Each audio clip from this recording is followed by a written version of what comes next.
So the idea came about when I was asked to have a look at this site with a view to creating some ponds and wetlands. When we looked at the old river channel and old maps, it became apparent that there was probably scope to do something a bit more interesting, a bit more radical, and that's where we started to look at the idea for re-meandering the course of the River Peffery, which was straightened about 200 years ago. So we did some initial topographic surveying, and it became clearer that it was a real possibility that we could re-meander the river.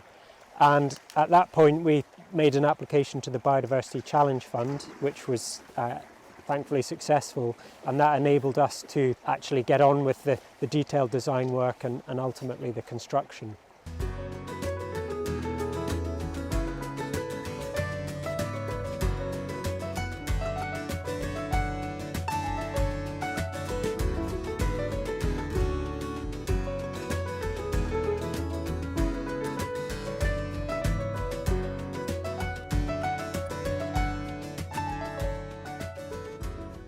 Previously, the Peffery had been a highly canalised, straightened system, canalised about 200 years ago for the purposes of agricultural improvement and drainage.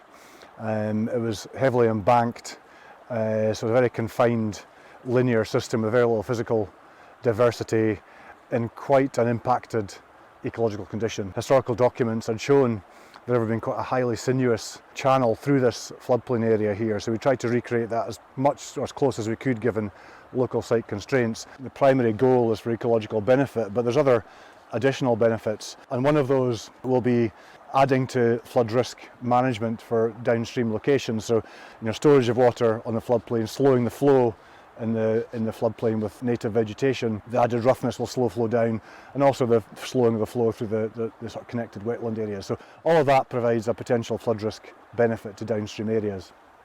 Riparian woodlands are a really important part of river ecosystems, and it's missing at the moment because of how new the channel is. We're expecting a lot of regeneration on the river sides and the floodplain. However, that could take some time, so the Woodland Trust has kindly donated 1,000 trees that are going to be planted on the river edge and the floodplain. So it was a really special moment after 2 years of work when we got to the stage of diverting the water from the old channel into the new channel and watching the water go down a route that it hadn't been through for about 200 years.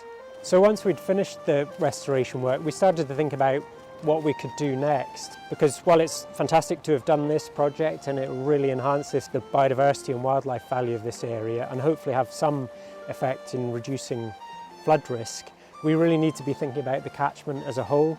So from the very top where there's bare and eroding peat, through the forestry land where there's scope to do things like putting in leaky dams, and there's even scope to do work in the town of Dingwall where there's potential for urban projects. So we think there's scope for a real catchment-wide approach and maybe a catchment partnership. So that's what we're starting to think about next.